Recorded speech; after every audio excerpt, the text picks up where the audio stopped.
Carolina, seja bem-vinda. Oi, Fernanda, bom dia, obrigada. Eu é que agradeço a sua disponibilidade aí neste feriado de conversar conosco sobre bagunça. Me conta um pouco aí dessa história. Então, quando a gente fala de bagunça no Brasil, é quase um tabu, né? Então, Aham. quando vem alguém em casa de surpresa, a gente geralmente não gosta, ou a gente arruma a casa, né? Como assim, se a nossa vida dependesse disso. Tem os rituais de final de ano, né? Que a gente esfrega todas as paredes.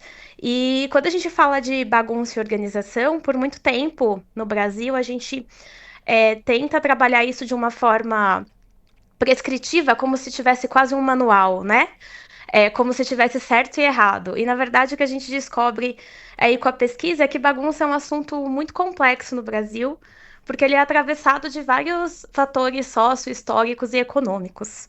Isso. E as pessoas que são tradicionalmente bagunceiras, elas se sentem, né, muito diferentes. Elas até se punem por isso. Isso, o que que acontece, né? Quando a gente, por exemplo, vê essa pesquisa que você citou, que vai falar que a gente se sente, né, o brasileiro ele se sente mal quando a casa tá bagunçada e que ele vê que essa percepção de melhora de saúde mental acontece, na verdade, isso não é uma coisa biológica, ao contrário do que as pessoas pensam, né? Do tipo, é o ambiente que está fazendo isso melhorar, a minha saúde mental melhorar. Na verdade, isso é uma questão sócio-histórica no sentido do seguinte: a gente tem uma herança de escravidão e os nossos padrões de organização e limpeza sempre foram muito altos, porque a sujeira e a bagunça, e aí é importante frisar que são coisas diferentes, né? Então, casas desorganizadas podem ser muito limpinhas também. Mas que esses dois componentes, eles foram usados para demarcar classe, demarcar raça e demarcar gênero. Então, por exemplo, as mulheres, elas se sentem muito culpadas quando a casa está desorganizada, diferente dos homens. Isso acontece porque, historicamente, o valor da mulher estava associado à casa organizada. Todos esses conceitos, eles foram criados ali no século 18, 19, quando a gente passa por um processo que chama de civilização. A gente tenta copiar os modelos europeus e a gente faz isso de uma forma que seja um mecanismo de afastamento da população pobre e preta. Então, quando a gente vai construindo socialmente uma associação de que a casa que tem status, a casa das famílias com dinheiro, das famílias importantes, ela sempre está super organizada. Claro que isso acontecia, porque você tinha um batalhão de escravizados trabalhando por Aham. essas pessoas, né? Perfeito. E aí você também tem a questão. Quando você faz essas pesquisas, é muito interessante, né? A UCLA ela rodou uma pesquisa vem da percepção de homens e mulheres casados em relação ao ambiente bagunçado. Então, os dois percebiam o ambiente bagunçado, só que as mulheres tinham um aumento do nível do hormônio do estresse. E isso acontecia porque elas se sentiam culpadas pela casa, e não por uma questão biológica de que homens e mulheres percebem a bagunça de forma diferente. Quando a gente começa a entender esses fatores, históricos que vão construindo a nossa percepção de organização e a nossa percepção de bagunça, a gente entende que a régua de organização do brasileiro ela é muito alta, justamente porque a sobrevivência social depende disso. Então a gente tem frases como eu sou pobre, mas sou limpinho, né? O não repara a bagunça, o desculpa a bagunça, que vem desse crescimento aí social e cultural que vai transformando, na verdade, a organização, né? Não é que a nossa régua de organização é alta, é que ela é quase uma nota de corte. E isso vai Perfeito. fazendo com que a gente tenha, apesar da sensação de controle quando a casa está em ordem, porque a gente está, de certa forma, ajustado aos padrões sociais, a gente tem uma outra questão que é o estresse que isso causa, porque a gente parece que está sempre arrumando e nunca consegue manter. Isso é histórico. Até o termo bagunça, né? É africano? Isso, na verdade, o termo bagunça, a gente acredita que venha do banto, né, que significa estar junto, festejar. O que acontece é que conforme as casas elas iam diminuindo, né, a densidade demográfica crescia, esses festejos, né, ele vem do banto dos festejos ali religiosos do candomblé. E aí você fazer bagunça era você estar junto dos seus, dançar, fazer festa, basicamente. E é por isso que a gente usa no Brasil o termo bagunça boa, ou vamos fazer uma baguncinha, quando a gente vai falar, ah, essas crianças estão fazendo aquela bagunça de festa, sabe? É daí que a gente manteve isso. Só que o que acontece é que, conforme essas manifestações elas iam sendo punidas pelos policiais, isso chegava nessas páginas de jornais, como nas páginas policiais, como se estivessem fazendo bagunça. E, na verdade, o termo que se utilizava era bagunça, que é do Banto. E aí a gente vai criando essa associação de sendo bagunça como uma coisa ruim, porque na verdade a bagunça eram os festejos das pessoas pobres e pretas. A gente tem um caso muito histórico da Marietta Baderna, que era uma bailarina italiana, que dança balé clássico, e ela resolve, num dos espetáculos do teatro, jogar jongo, né, que vocês conhecem muito aí, porque vocês têm tambor de Congo. A E gente falava aí do jongo ela há pouco mistura. aqui, ó. A pesquisadora que te antecedeu, né, no ar aqui, ela falava da influência africana no nosso litoral aqui sul, né, das fazendas de Itapemirim, e ela falando do jongo e Congo. Isso, exatamente. E ela mistura os passos do jongo e no outro dia essa bailarina é execrada, porque ela chama os amigos dela que eram recém-libertos para ver essa mistura de dança. Eles batem palma, batem os pés, fazem barulho e aí no outro dia eles são conhecidos como os baderneiros. E aí nasce o termo. Essa casa tá uma baderna, esse lugar tá uma baderna, essas pessoas são baderneiras, porque eram pessoas que não estavam no círculo social, né, e não tinham o comportamento silencioso das elites aristocráticas naquela época dos teatros brasileiros. Então é muito interessante ver, a gente tem milhares de expressões. O saci, né, que na verdade era uma forma de proteção quando eles precisavam quebravam objetos no dia a dia e para não ser punidos pelos senhores de escravo, eles falavam que o Saci passou, né? Então você colocava a culpa aí no Saci, que de certa forma era um menino bagunceiro que protegia essas pessoas, e a gente foi Aham. criando. Oi? Desculpa. Aham, e a gente vai criando um repertório disso, né? Exatamente, um repertório que a gente começa aí a colocar algo que, na verdade, é múltiplo, cheio de significados, inclusive de criatividade, de alegria, de festejo, de estar junto, de compartilhar, como algo que é só ruim, né? Que tem que ser controlado, que tem que ser domestificado. E isso é uma forma de domesticação que a gente fala tanto da nossa casa, mas também do nosso corpo, da nossa forma de existência no mundo, né? Então a gente sempre fica aí vigiando os outros. Eu falo que o brasileiro, ele tem essa questão muito forte da vigia do outro, né? Tanto aí desde a época da escravidão, com os empregados domésticos, mas hoje em dia a gente vigia até o aspirador robô. A gente vigia até a máquina de lavar, sabe? Que a gente fica abrindo, vendo se ela tá limpando certinho, se o aspirador robô tá limpando certinho. A gente tem essa vigia também com a gente mesmo, né? A gente sempre fica prestando atenção na gente, se a gente tá fazendo muita bagunça, se a casa tá muito bagunçada, se as nossas crianças, elas estão brincando e fazendo sujeira, fazendo bagunça enquanto brincam. Então isso é uma coisa que foi construindo a nossa identidade de uma forma binária, como se fosse certo ser organizado e errado ser bagunceiro. Quando, na verdade, a pesquisa mostra que em todas as casas brasileiras que a gente investigou, os signos da bagunça, né, e os signos da organização, elas estavam coexistindo, porque a vida, ela é móvel, né? A vida, ela não consegue ser contida, ela não consegue ser 100% organizada. Ela, ela se impõe, né? A gente tem esses movimentos, tem hora que a gente tá bem, tem hora que a gente não tá, tem coisa que acontece na nossa vida que desorganiza a vida da gente. E aí é natural que a gente tenha que ter um olhar, não de tentar controlar tudo, mas sim de aprender a dançar, aí usando a bagunça original, né? De aprender a dançar com esses movimentos e flexibilizar muitas vezes o que a gente entende como uma casa organizada. Sim. Quantos são os momentos que a gente assiste, né, de pessoas que perderam alguém muito querido e que entram num processo de isolamento, de depressão, e isso faz com que elas não consigam nem se levantar. Aí a bagunça é consequência. Isso, a gente tem, que a gente fala, né, que são as questões patológicas, e aí elas são mais raras, né? E quando a gente fala de acumuladores, por exemplo, isso é uma parcela pequena.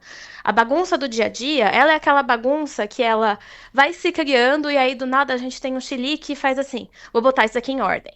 Ou Aham. que a gente vê o movimento da casa acompanhando o movimento da vida, né? Então eu adoro dar o exemplo do carregador de celular, que nunca fica parado dentro da casa.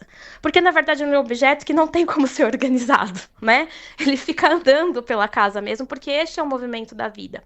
E a gente tem momentos que é, por exemplo, se a gente tá trabalhando muito, né? Tá trabalhando, chegando tarde em casa, a gente não vai ter tempo de colocar a casa em ordem Isso mesmo, aí. né? Quando a gente acaba de ter bebê, quando a gente tem criança, né? Quando a gente tá sobrecarregado. E é muito interessante porque a gente analisou os manuais domésticos, os programas de organização, desde 1900 até 2026, 2024 agora. E a gente vê que o que se coloca, formas, né, as receitas para ser organizado, elas se repetem, elas só mudam de carinha. E você pensa num mundo que hoje é muito mais acelerado, com casas cada vez menores, né? A gente fazendo, as mulheres trabalhando fora, trabalhando dentro de casa, com jornadas duplas, triplas.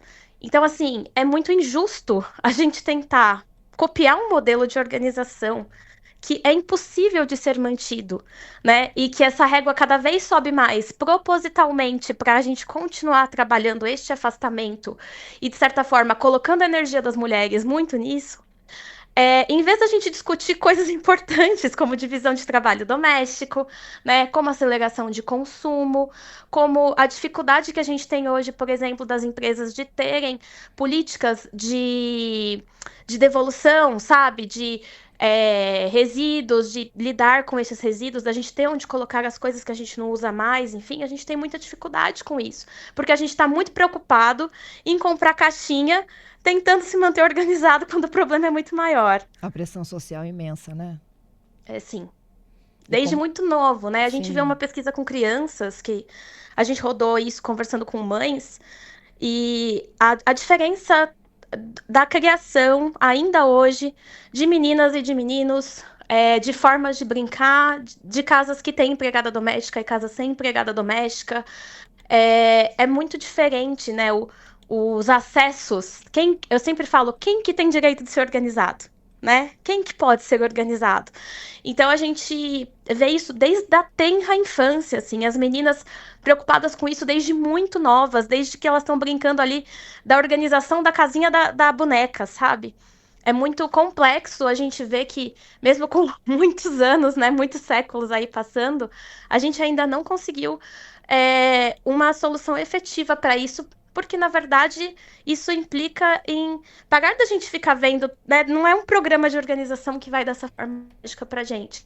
A gente tem que aprender a experimentar o que funciona ou o que não funciona. Então, eu sempre falo, cara, você não gosta de dobrar? Pendura. A gente construir essa casa de um jeito mais acolhedor, olhar os nossos rastros de bagunça e ver o que funciona, ver o que não funciona pra gente, pra nossa casa, e começar a ter esse papo com as nossas crianças, com os nossos maridos, com as nossas amigas, né? A gente tem que parar de se envergonhar da bagunça, porque quando a gente entender que tá todo mundo quase fingindo que é organizado, a gente vai conseguir A gente baixar já tá essa doente, régua. né? Exatamente. Exatamente. A gente vai poder receber as nossas amigas em casa sem medo, sabe? Enquanto a gente vai se ajudando a arrumar a casa. É isso que é importante, esse diálogo, né? Tirar É. esse assunto, essa bagunça aí, desse tabu, né? Poder falar sobre ela. Carolina, eu não sei, você é bem mais jovem, né? Mas na minha casa, por exemplo, tinha um quartinho da bagunça. Que a gente É, enfiava tudo lá dentro. Sim, sim, a gente Era para tem. esconder, eu acho que da visita, né? A Exatamente, porque a bagunça ela confusão. tem que ser apartada. É exatamente isso, porque quando a pessoa entra e vê a bagunça, né, ela associa o valor da pessoa. Então é É. como se a pessoa não fosse digna. Então não é só o quartinho da bagunça. Antes a gente tinha o quartinho da bagunça, que coincidentemente tem uma herança das empregadas, né? Era um quartinho que as empregadas domésticas ficavam. Carolina Maria de Jesus fala disso, inclusive, nos livros dela. Mas Clarice fala disso, Clarice Lispector. É muito engraçado ver isso na literatura, mas a gente evolui, de certa forma, e esses espaços continuam existindo. Então a gente Na deixa de ter o cabeça da quartinho da gente, bagunça. né? Oi? Eles continuam existindo na cabeça da gente. Não só na cabeça da gente, tem a gaveta da bagunça, tem a Tem. cama box, tem Cama aquele box. armário no fim da área de serviço. Tem a casa dos nossos pais, que muitas vezes a gente muda e a gente deixa tudo para trás porque a gente não quer lidar com os nossos objetos. Porque exige isso, né? A gente tem muita coisa. Hoje em dia a gente compra com mais frequência, a gente compra por impulso. E é difícil a gente olhar as nossas coisas e se desfazer delas. É difícil a gente olhar as nossas coisas e encarar esses processos que a gente chama de ciclos de encerramento, né?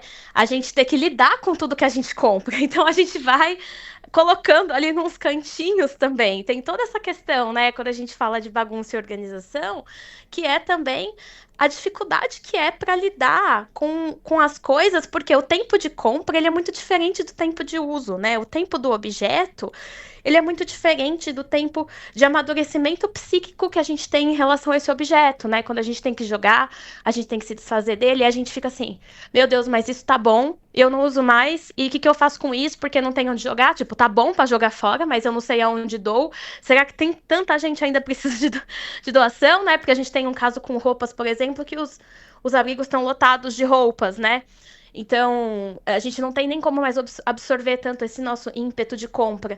E isso é difícil, porque a gente começa a encarar o nosso comportamento. Isso Então, aí. isso é super sensível também.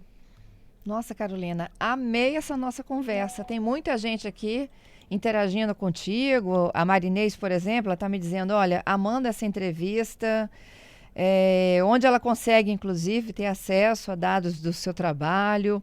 O Lenaldo está lá nos Estados Unidos nos ouvindo, dizendo que a esposa dele ele tem toque de arrumação e de limpeza e sobra sempre para ele. Que bom que sobra, né? É um raro exemplar, tadinho. A arrumação tem que ser dividida, né? Como tudo na vida, né? O Gladys está dizendo: não gosto de bagunça no lar, mas acaba sendo uma terapia para todo mundo, viu? E a Lucy, a Então. gente tem uma comentarista aqui às sextas-feiras, a Lucy Misael, que ela nos traz dicas de uma forma mais leve, né? De como a gente organizar essa nossa bagunça diária, sabe? Uhum. E ele está falando assim que ele aprende muito com a Lucy também nas sextas-feiras, né? De reorganizar as coisas que podem estar fora do lugar. Mas isso vai além, foi o que você contou pra gente aí nessa sua pesquisa. Sim, e para quem quiser acompanhar mais a pesquisa, vocês podem me seguir no Instagram que chama Onde Eu Deixei, que eu converso dela. Então lá eu falo dessa pesquisa em português, que eu falo, mas a pesquisa está disponível no repositório da Universidade de São Paulo. Então, se vocês colocarem ali os significados da bagunça e da organização na Casa dos Brasileiros, vocês vão encontrar essa pesquisa, ela já está disponível. E aí a gente consegue debater sobre isso, né? Essa questão do toque é muito interessante, porque as pessoas não sabem, mas o toque, ele divide o mesmo CID, que é a classificação psiquiátrica, o transtorno de acumulação. Então é muito interessante como realmente os dois extremos, né? Ser muito organizado ou ser, né, perder também o controle sobre tudo, né? Quando a gente fala que, quando a gente caracteriza um acumulador, é quando a casa ela começa a ficar intransitável e a bagunça ela atrapalha a qualidade de vida no sentido de impedir que coisas sejam realizadas. Perfeito. E aí sim a gente começa a trabalhar esses casos patológicos dos dois extremos, né? É isso. Mas a maioria das pessoas do Brasil não são assim. Na verdade, a gente sempre acha que a casa tá uma bagunça, e quando a gente compara com casas norte-americanas, com casas europeias, a gente vai ver que, na verdade, a gente tá sempre muito organizado. Adorei, viu, Carolina? Tudo de bom pra você, hein? Obrigada, Fernanda. Foi um prazer. Mais uma vez, obrigada pelo convite, porque pesquisa dentro de muro de universidade não ajuda. A gente precisa muito da ajuda da imprensa mesmo para divulgar esses resultados, para a gente construir aí um novo paradigma a respeito da bagunça da organização no Brasil. Obrigada, viu? Conte conosco.